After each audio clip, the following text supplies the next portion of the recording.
दिल्ली को प्राचीन काल में क्या कहा जाता था? कौन था इस शहर को बसाने और उजाड़ने वाला? आखिर दिल्ली कब से रही भारत की राजधानी? आइए जानते हैं इसका संपूर्ण इतिहास।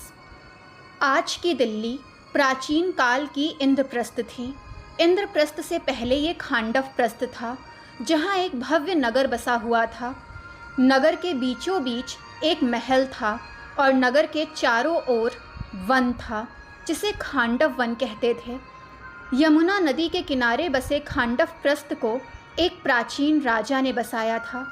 प्राकृतिक आपदा के कारण ये क्षेत्र उजाड़ हो गया था। इस उजाड़ क्षेत्र में दानवराज मय और उसके कुल के लोग रहते थे। यहाँ नाग कुल के लोग भी रहते थे। एक तक्षक नाग भी यहीं रहा करता था। ये क्षेत्र हस्तिनापुर के अंतर्गत आता था। धृतराष्ट्र ने इस वन क्षेत्र को पांडवों को सौंप दिया। पांडवों ने यहाँ इंद्रप्रस्थ नामक नगर बसाने की योजना के तहत भयंकर आग लगा दी, जिसके चलते वन में रह रहे सिंह, पशु, मृग, हाथी, भैंसे, सर्प और अन्य पशु पक्षी वन में भागने लगे। इस आग से बड़ी मुश्किल से तक्षक नाग और यम दानव बचकर भागे। कहते हैं खांडव वन की अग्नि 15 दिनों तक जलती रही। इस अग्निकांड में केवल 6 प्राणी ही बच पाए थे: अश्वसेन सर्प, मय दानव और 4 शार्ंग पक्षी। बाद में मय दानव के माध्यम से ही यहाँ इंद्रप्रस्थ नामक नगर बसाया गया। आज हम जिसे दिल्ली कहते हैं, वही प्राचीन काल में इंद्रप्रस्थ था। दिल्ली का पुराना किला इस बात का सबूत है। खुदाई में मिले अवशेषों के आधार पर पुरातत्वविदों का एक बड़ा वर्ग ये मानता है कि पांडवों की राजधानी इसी स्थल पर रही होगी। यहाँ खुदाई में ऐसे बर्तनों के अवशेष मिले हैं जो महाभारत से जुड़े अन्य स्थानों पर भी मिले हैं। दिल्ली में स्थित सारवल गांव से 1328 ईस्वी का संस्कृत का एक अभिलेख प्राप्त हुआ है। ये अभिलेख लाल किले के संग्रहालय में मौजूद है। इस अभिलेख में इस गांव के इंद्रप्रस्थ जिले में स्थित होने का उल्लेख मिलता है।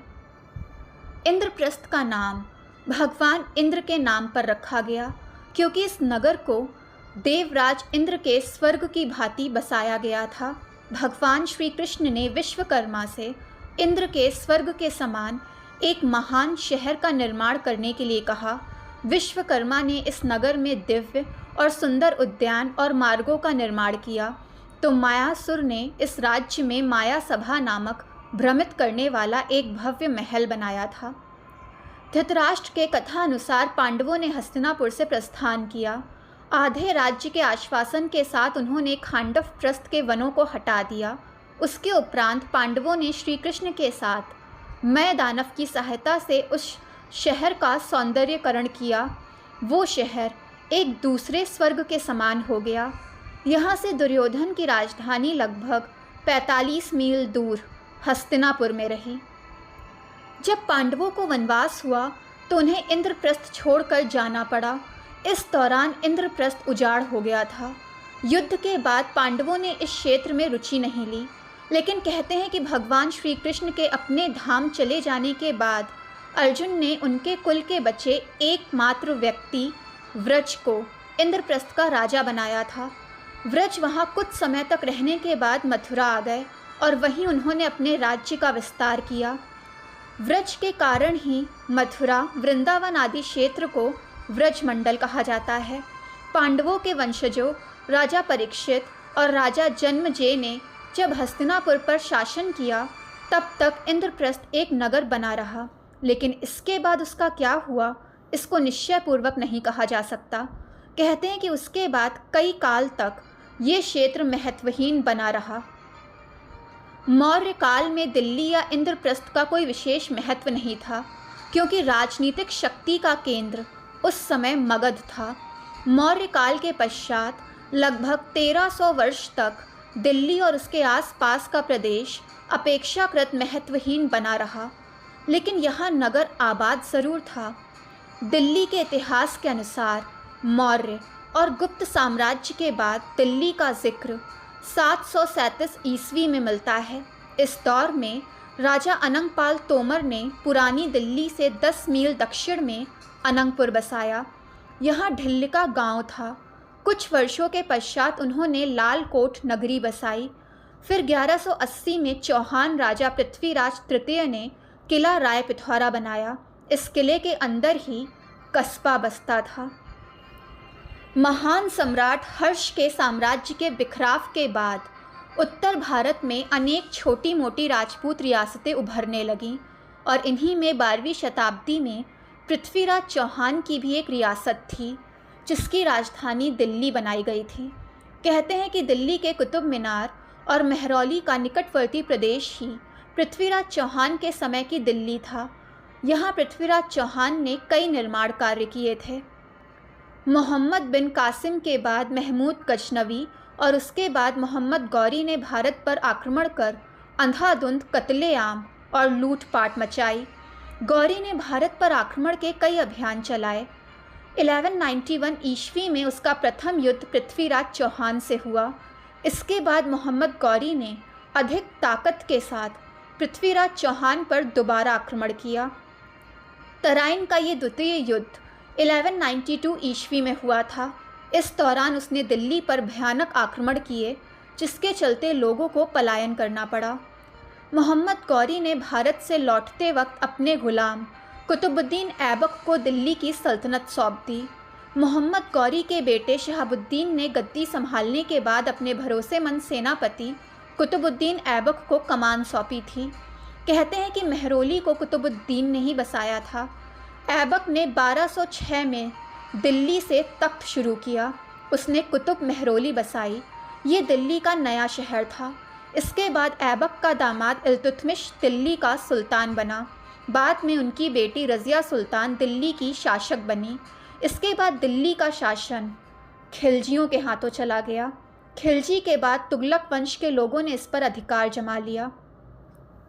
1296 में अलाउद्दीन खिलजी ने मारकाट मचाते हुए दिल्ली को बर्बाद कर दिया। बाद में उसने नए सिरे से दिल्ली को बसाया। खिलजी कमज़ोर हुए तो 1320 में तुगलक दिल्ली आ धमके और उन्होंने भी यहाँ रक्तपात किया। गियासुद्दीन तुगलक ने बर्बाद दिल्ली को फिर बसाया और दिल्ली का एक नया दौर आरंभ हुआ। ये दौर तुगलक से ज़्यादा मशहूर सूफ़ी निज़ामुद्दीन औलिया और उनके शागिर्द अमीर खुसरो की वजह से जाना गया। चंगेज़ खान के बाद तैमूर लंग 1369 ईस्वी में समरकंद का शासक बना। लगभग 1398 ईस्वी में तैमूर भारत में मारकाट और बर्बादी लेकर आया। तैमूर मंगोलों की फ़ौज लेकर आया तो उसका कोई कड़ा मुकाबला नहीं हुआ।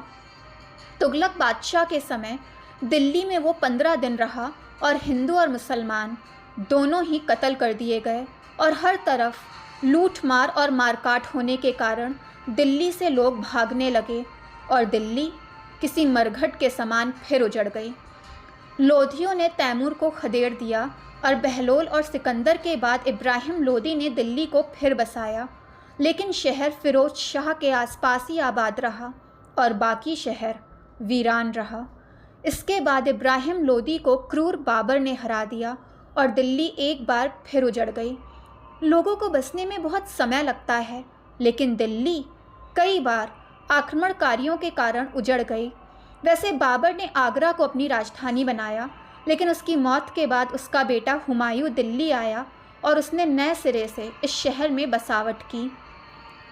1539 में शेर शाह सूरी ने हुमायूं को जंग में खदेड़ दिया और दीन पन्हा को शेरगढ़ बना दिया। दिल्ली के अंतिम हिंदू सम्राट थे हेमचंद्र विक्रमादित्य।